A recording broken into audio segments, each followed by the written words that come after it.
Hello, my name is Benjamin Shin, and this is my presentation on the Unix final submission project. Let me share my screen real quick.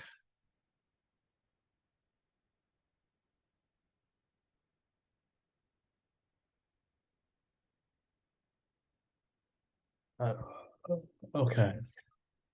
All right, so this is my presentation on how to install Arch Linux on Windows using USB.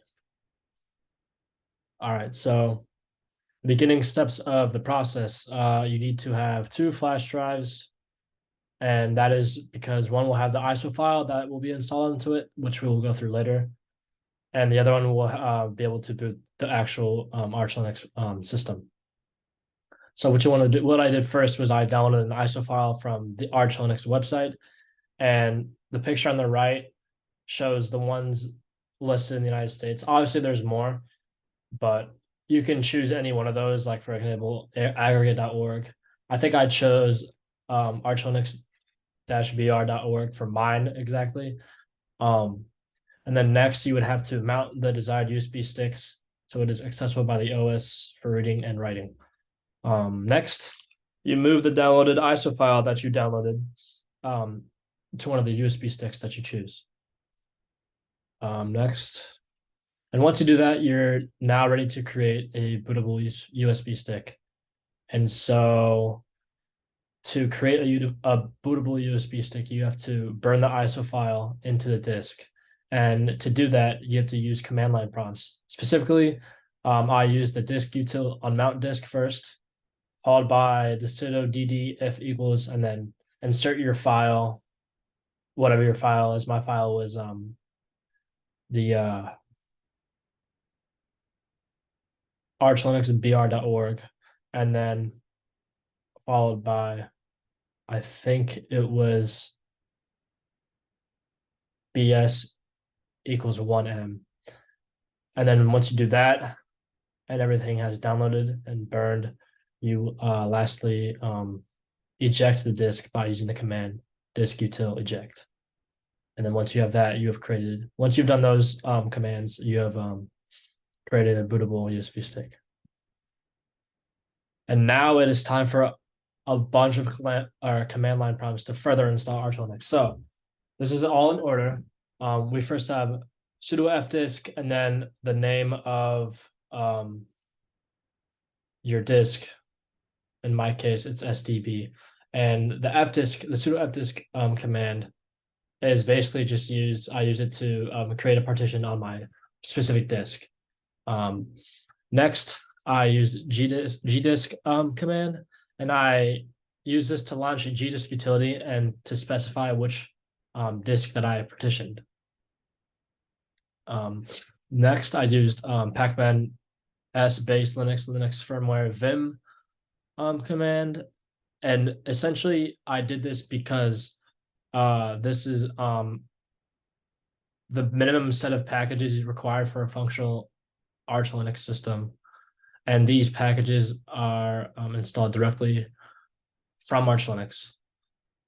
And so what do the contents of this required package mean? So basically, Linux is the Linux kernel, and it's basically like the terminal, if you will, called something else, Linux kernel.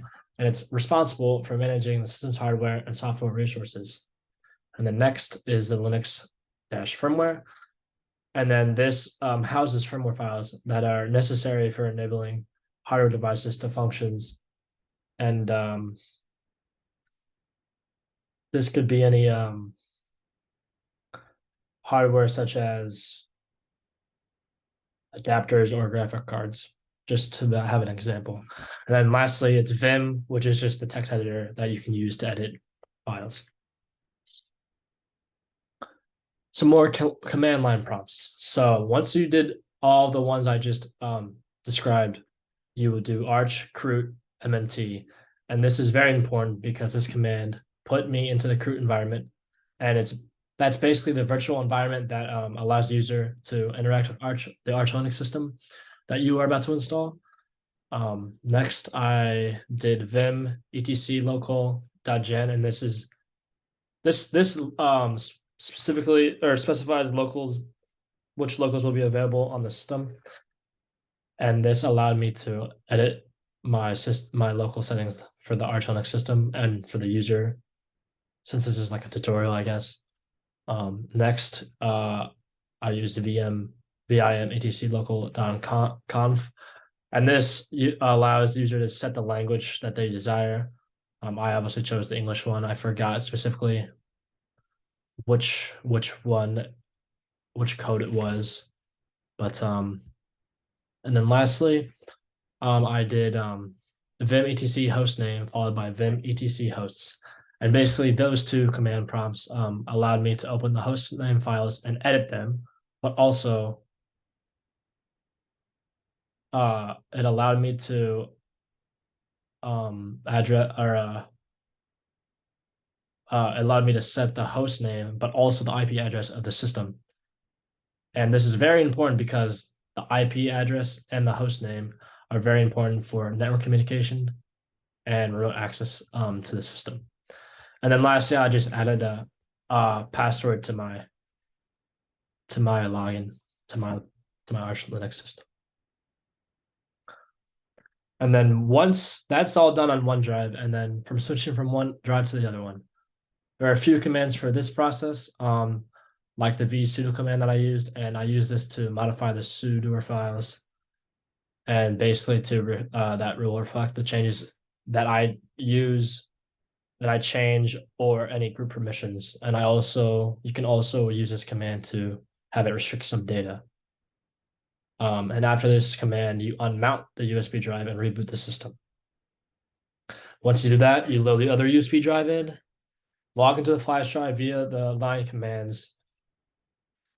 prompt commands, and the use sudo mount command to log into flash drive, or you specifically use sudo mount to log into the flash drive. And then once I did all of those command line prompts, I finally booted up Arch Linux. And so my personal customizations were I installed conky via the sudo pacman.s conky command. And basically this add-on, this customization displays system variables like CPU, RAM, swap, uptime, file system, networking down processes, system messages, temperature, disk space swap, and a few more.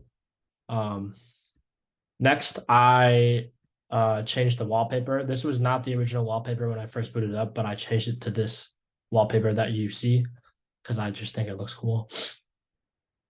And then lastly, I created user folders, and there's 8 of them that I created. And this is using the commands xdg user dirs, and then followed by xdg users dirs update. And basically, instead of manually making each folder, it created the user folders that you see in other OS systems. And these specific folders are desktop, documents, downloads, music, pictures, public, templates, and videos. And that's about it. And that's how you install Arch Linux, and how I installed Arch Linux on Windows using USB.